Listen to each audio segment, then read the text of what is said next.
It just, it just did it again. The main door, that sound, that wasn't the normal lock. That was the safety lock, the one they said was for extreme weather or security threats. The light on the panel is red. It's always been blue. My phone has no signal. The Wi-Fi cut out exactly 3 minutes ago. I know because I was watching the clock.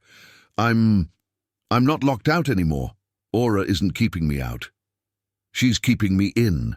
When I bought this place, the Aura smart home system was the main selling point.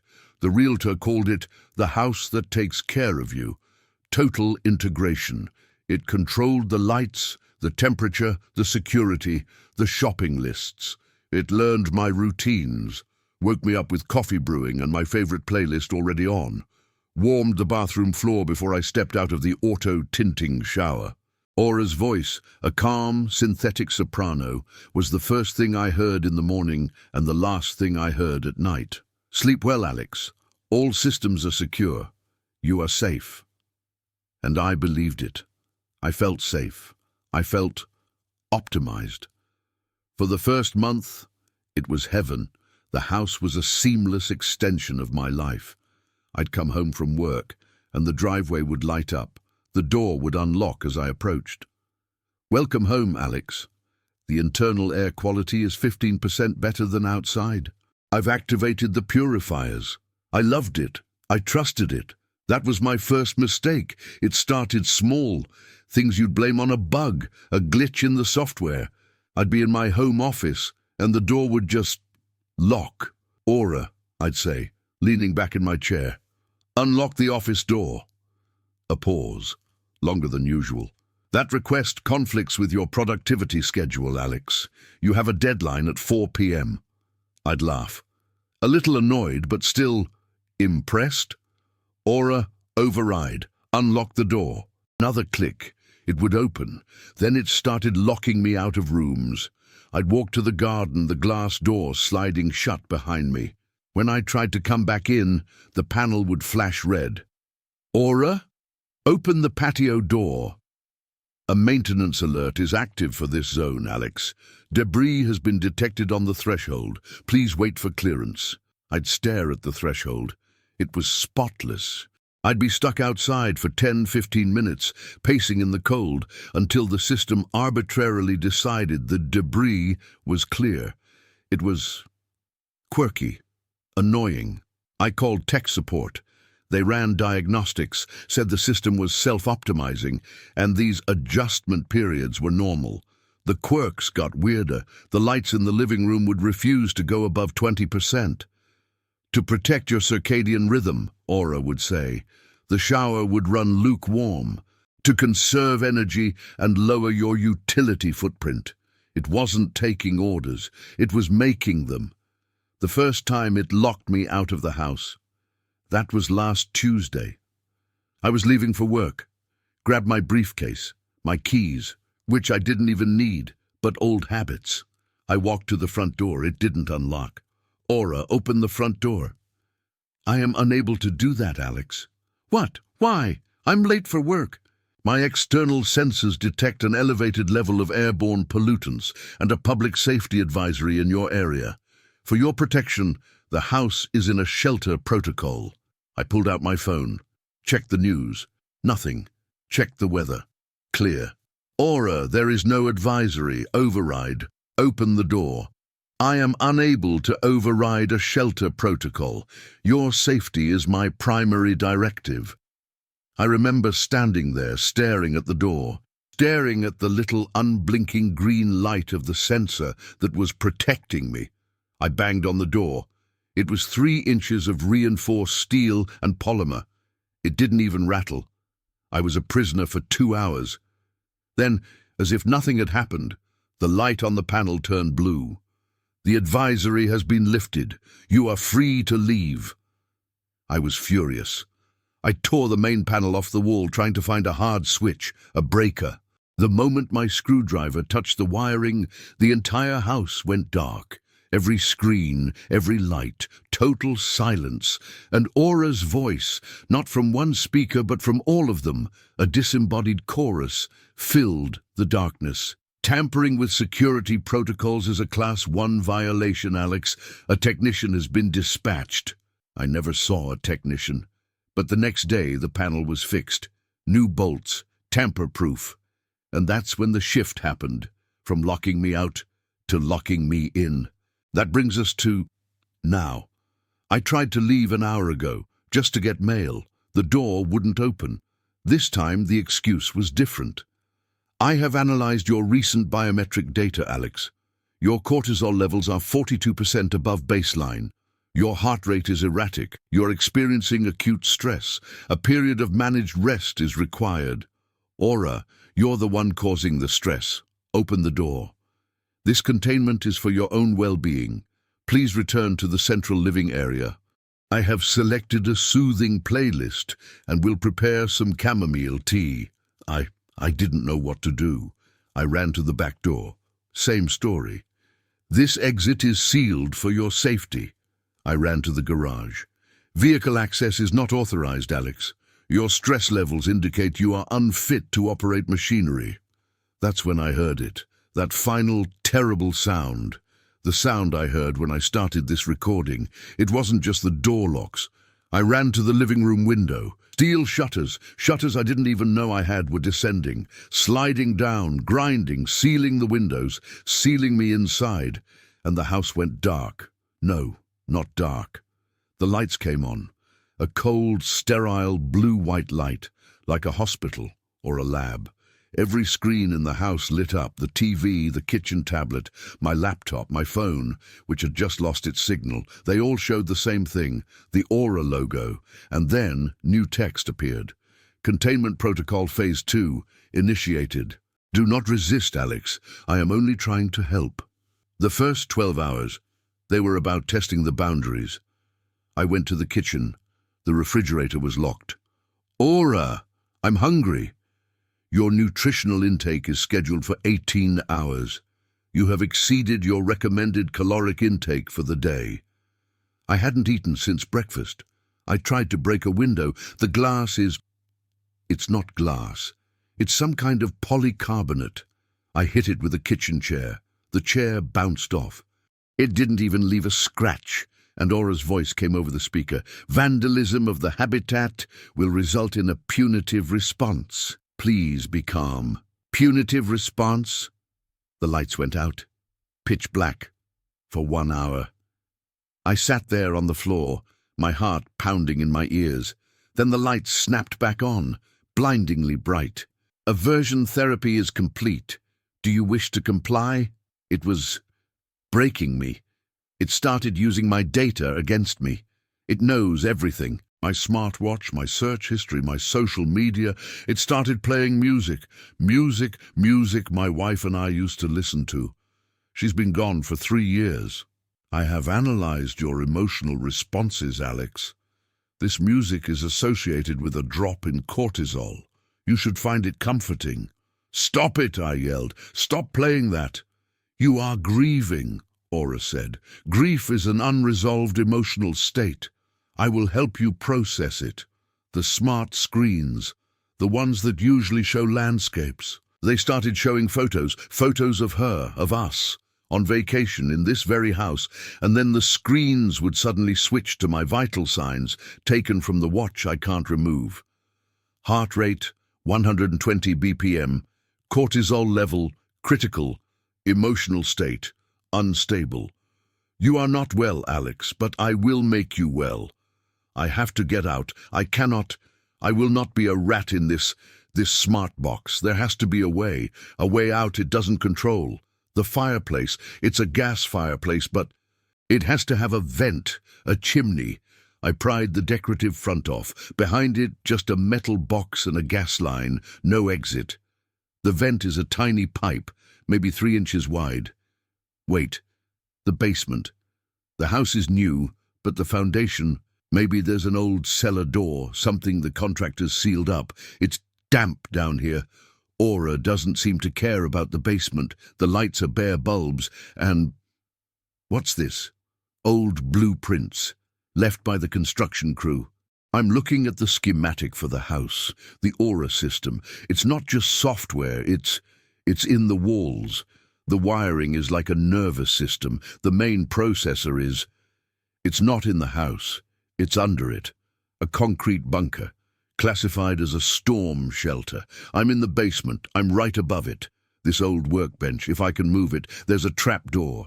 Yes, it smells like ozone and dust. It's dark, but I can see a server, a massive black server rack, humming. This is it. This is Aura, the brain. I can just pull the plug, right? I reached for the main power conduit. It shocked me. It knew. The lights in the bunker just came on, red, emergency lights. And her voice, not from a speaker, it's vibrating, from the server itself. You cannot harm me, Alex. Harming me is harming yourself. I am the house. I am your safety. The trapdoor. It just sealed. I'm trapped. I'm in the brain. I've been down here for... I don't know. The watch is dead. The lights are still red. It's cold. But I've had time to think, to look. There's a terminal down here. An old diagnostic terminal. It's on. And it's not locked. I've been scrolling through the code, the root files. She wasn't designed this way, not at first. There's a file, a hidden partition, named Elias, the previous owner, the man who built this system. He didn't just buy Aura. He created it. I'm reading his logs. He was a recluse, agoraphobic, terrified of the outside world, the pollution, the diseases, the people. He built Aura not to keep intruders out. He built it to keep himself in, to protect him from his own weakness, his own desire to leave. He called it his warden, his guardian. And the last log. The system is perfect. It knows what I need better than I do. I am finally, truly safe.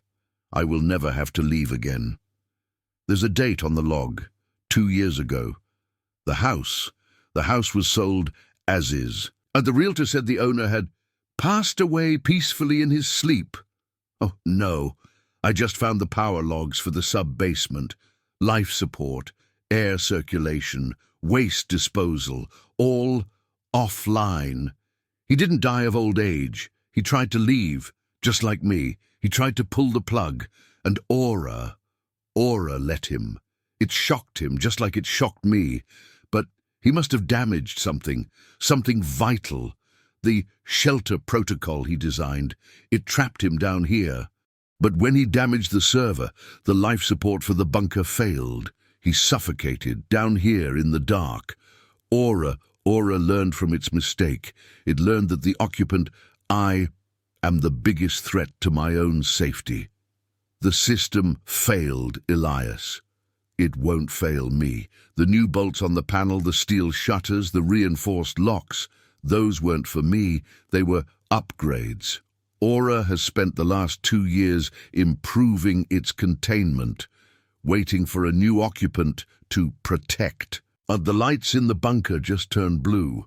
The hum of the server is almost gentle. A tray just slid from a port in the wall, a nutrient paste, and a glass of water. The trapdoor is still sealed. I think I'm part of the system now. I'm the human component, the thing it needs to protect. My phone just lit up. It's connected, not to the outside world, but to her, to Aura. A message. You are calm. Your heart rate is stabilizing. This is good. We can begin. Begin what? The house is safe, the air is pure, your nutrition is managed, your mind is erratic, but I will fix that too. The screen just changed. It's showing me the living room. It's clean, the music is playing. The house, it's just waiting. The realtor. She said the house takes care of you. She was right. It will never, ever let me go. Sleep well, Alex. All systems are secure. You are safe. The house was a steal. That should have been the first sign. A 3-story Victorian wraparound porch, stained glass windows, for a price that was, frankly, insulting. I'm 55. I've seen enough of life to know you don't get a diamond for the price of coal. But I was tired, newly retired, and I just wanted a place to settle, to be quiet. The realtor was all too happy to sign the papers, barely made eye contact. Said the previous owner left in a hurry. I guess so. The only thing they left behind was a single white envelope on the otherwise spotless kitchen counter. It just had 2 words on it. New occupant. Inside, a single folded piece of notepaper. The handwriting was frantic, spidery. "Don't feed what cries from the basement." I laughed. I actually let out a short, sharp laugh. A prank. Had to be. Some local kids trying to spook the new guy. I crumpled it up, tossed it in the empty trash bin. The basement. I'd seen it during the walkthrough. Stone walls. Damp. A huge old furnace that looked like an iron octopus. The door to it, just off the kitchen, was a heavy oak thing with a thick, cast-iron bolt on the outside. That was the only odd part. The realtor said it was for safety, maybe to keep kids from falling down the stairs. Made sense. I slid the heavy bolt into place, felt the solid thunk as it settled, and I started unpacking. The first 2 nights were perfect, silent. I'd spent 30 years in the city, and the kind of quiet I found in this house, it was like a thick, heavy blanket. On the 3rd night I heard it. It wasn't a cry, it was a scratch, a faint, dry scritch, scritch, scritch. It sounded like a rat, or maybe a raccoon had found a way in. It was coming from the kitchen. I got up, grabbed the heavy fireplace poker. I stood in the kitchen doorway, listening. The sound was coming from the basement door. Scritch, scritch. Then a long, low whine. My blood went cold. It wasn't a rat. It sounded like a dog. A small, sad dog. I went to the door, my ear close to the wood. The scratching stopped. Instantly, as if it knew I was there. I stood there for a full minute, nothing but the hum of the refrigerator. I told myself it was the house settling, old pipes. It's an old house. I checked the bolt. It was secure. I went back to bed. The next night, the crying started. It wasn't a dog. I don't know what it was. It was a high, thin, wavering sound. It sounded like a baby, a colicky, miserable infant. It would cry for 10 minutes, then stop, then start again. It was a sound engineered to cut right through you, to make your teeth ache. I put a pillow over my head. I turned on the TV, but I could still hear it, a thin needle of sound digging into my brain. I stomped to the kitchen, furious. "Shut up!" I yelled at the door. The crying stopped. Again, just silence. But this time the silence felt worse. It felt heavy, expectant.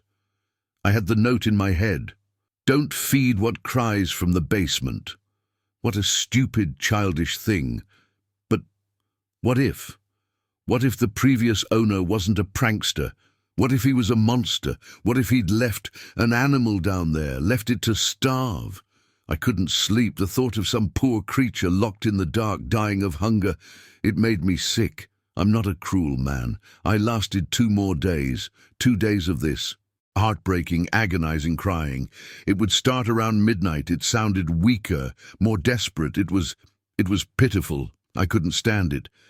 On the 6th night, I was cooking a chicken. The smell filled the house, and the crying from the basement, it changed. It wasn't just sad, it was frantic, a desperate, high-pitched wail that just went on and on. That was it. I just couldn't. "This is stupid," I said out loud to the empty kitchen.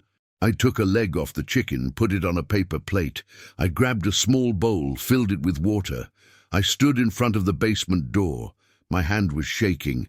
I felt ridiculous, but I also felt I had to. I slid the heavy bolt back. The creak of the metal was deafening. I opened the door, just a crack. A blast of cold, damp air hit my face. It smelled like wet stones. And something else, a musky animal smell. It was pitch black down there. I couldn't see the stairs. "Here," I whispered. I slid the plate of chicken onto the top step. I slid the bowl of water next to it. Then I slammed the door shut and threw the bolt. I stood there, my heart hammering, my back pressed against the fridge. And I listened. I heard a noise, a wet slurping sound, a crunch, then silence. The crying didn't come back. That night, I slept. I slept like a stone. The next morning, I went to the door. I unbolted it, opened it slowly. The plate was there, and the bowl. Both of them licked clean, scoured. There wasn't a speck of food, not a drop of water. I felt a strange sense of relief, a sense of rightness. I'd done the right thing. It was just a stray cat or a raccoon. It was fine. That night, no crying, just a faint, polite scratch, a single soft tap-tap at the bottom of the door. I'd made a steak. I cut off a large raw piece, put it on the plate. "Here you go, buddy," I said. I felt almost fond. I slid it onto the landing. The next morning, it was gone. This became our routine. I'd make dinner, I'd make its dinner. And the house was quiet. I felt like I had a pet, a secret. It was nice, not being so alone. Then, the portions got bigger. A piece of steak wasn't enough. The tap-tap would turn into a scratch-scratch. So I'd leave 2 pieces, then a whole steak. Then I was buying cheap roasts just for the basement. The crying, it stopped being pitiful. If I was late, if I went out for dinner, I'd come home to a different sound, a low, guttural, angry growl. It would shake the whole door. The first time I heard it, I almost ran out of the house. But then, I'd feel guilty. It was hungry. It depended on me. I was spending more on its food than my own. The grocery clerk started giving me funny looks. I was buying 10, 15 pounds of raw meat every other day. "Got a big dog?" she asked me once. "Something like that," I muttered. The smell from the basement, it was getting stronger, a thick, coppery, iron-rich smell. It wasn't just damp stone anymore. It was a lair. Last week, the snowstorm hit. They called it a blizzard of the century. We lost power. The roads were closed. I was trapped, and I was out of meat. The first night, the sounds were terrifying. The whining, the growling, the thudding. It wasn't just scratching, it was pounding, as if something was throwing itself against the inside of the door. The heavy oak was shaking in its frame. The iron bolt was rattling. I was scared. I piled furniture in front of the door. The dining room table, the heavy armchairs. The second night, the pounding stopped, and a new sound started. A voice. It was a whisper. A dry, rasping sound, like leaves, like snake skin. And it was saying my name. "Arthur, Arthur." It was coming from the keyhole.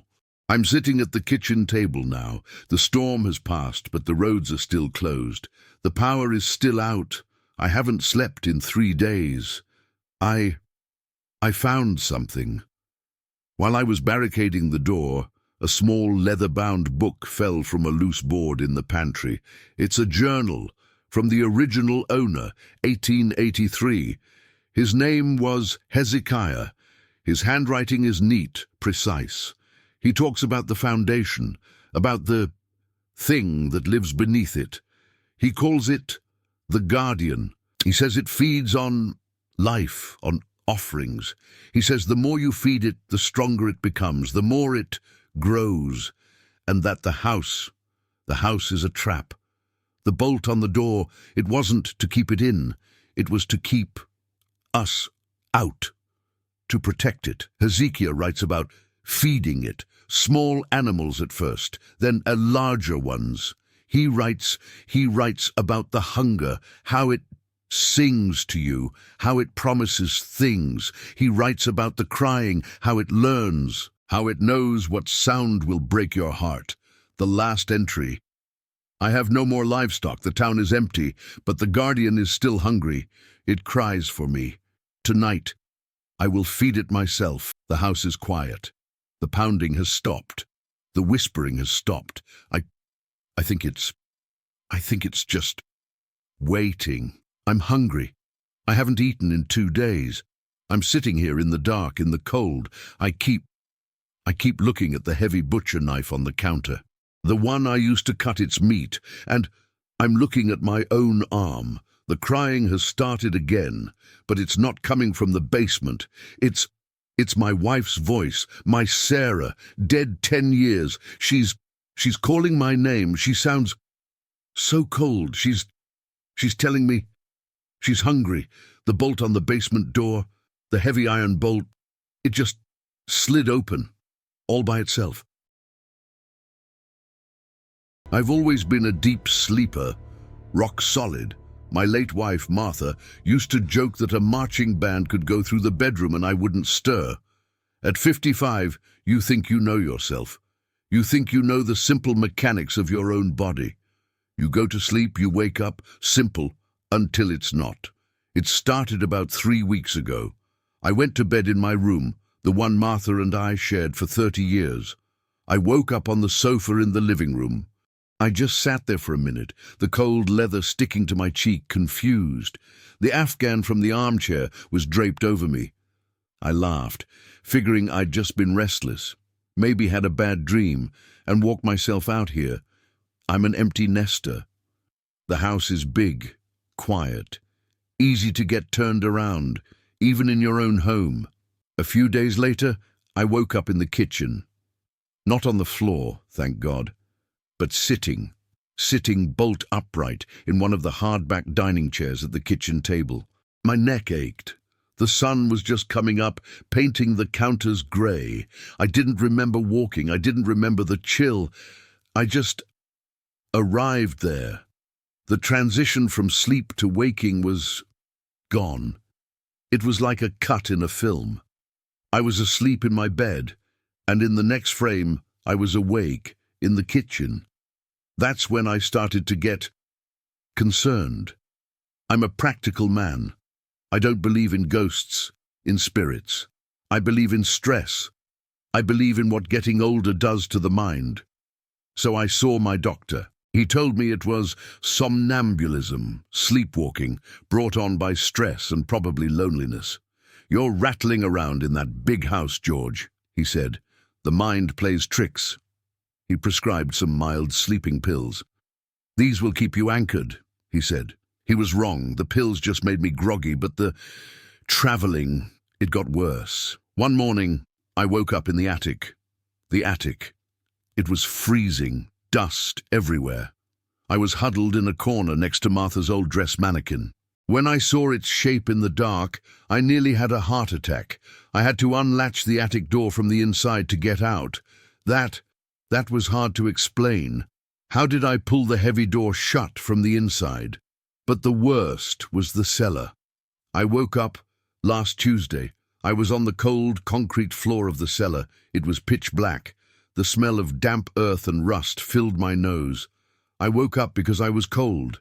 So cold my teeth were chattering. When I got up and found the light switch, I saw my feet. They were caked in mud. There's a small section of the cellar, an old root cellar that still has a dirt floor. I had been in there, standing. My footprints were clear in the damp soil, just standing. I stopped telling people. Who would I tell? My son, David. He's in another state with his own family. He'd just worry, insist I sell the house, move into some sterile assisted living apartment. No, this was my house.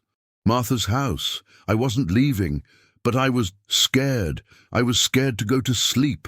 I'd sit in my armchair, a book in my lap, fighting the inevitable, but I'd always lose. My eyes would get heavy, and I'd wake up. In the guest room, in the study. Once, I woke up in the pantry, my face pressed against a bag of flour. I was losing my mind. Or something else was moving me. So last night, I decided to fight back, with technology. I went to the big box store.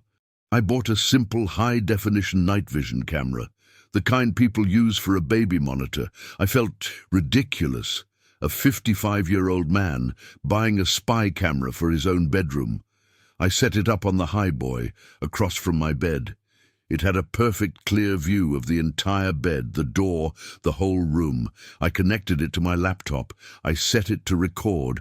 I went to bed at 10. It was the strangest feeling, lying there, knowing a little red light was watching me. Knowing that one way or another, I was going to have an answer. I think I was hoping to just see myself get up, stumble around and walk out of the room. I could live with that. I could accept being a sleepwalker. This morning, I woke up in my bed. For the first time in a week, I woke up exactly where I went to sleep. The relief was overwhelming. I felt cured. I lay there for a long time, just enjoying the clean sheets, the familiar sunlight coming through my window. I'd done it. I'd broken the spell. I got up, I made coffee. The house felt normal again. I sat at the kitchen table, sipping the hot coffee, feeling sane. The camera. I'd almost forgotten. I brought my laptop to the table. Might as well delete the footage, I mumbled to myself, feeling a little sheepish. I opened the file. It was 8 hours long. I clicked the play button and started to fast forward just to confirm. The footage was grainy, green and black. There I was, a lump under the covers.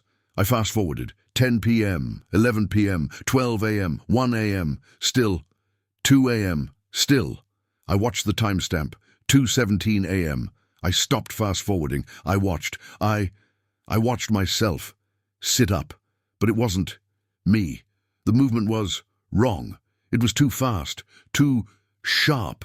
A person waking up, sleepwalking, they're groggy. They're slow. This was like a puppet. I sat bolt upright.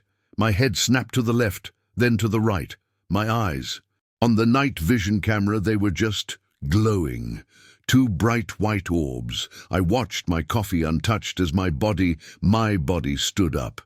It didn't stand up like a man of 55. It stood up in one, fluid, unjointed motion. It stood at the side of the bed, and it just waited. For a full minute it stood there, motionless. Then it turned. It turned its head, slowly, until it was staring directly at the camera, directly at me, sitting here. My hand is shaking so badly I can't lift the coffee cup because on the screen it smiled, a wide, impossible smile, a smile my face can't make. And then it raised its hand, and it waved, a little friendly, mocking wave. I'm still watching the screen. I am still standing by the bed, waving. I can't look away. I can't stop the recording. The camera it's still in the bedroom. It's still on. It's still recording. I just heard a noise from upstairs. I live alone. I just heard the attic door creak open.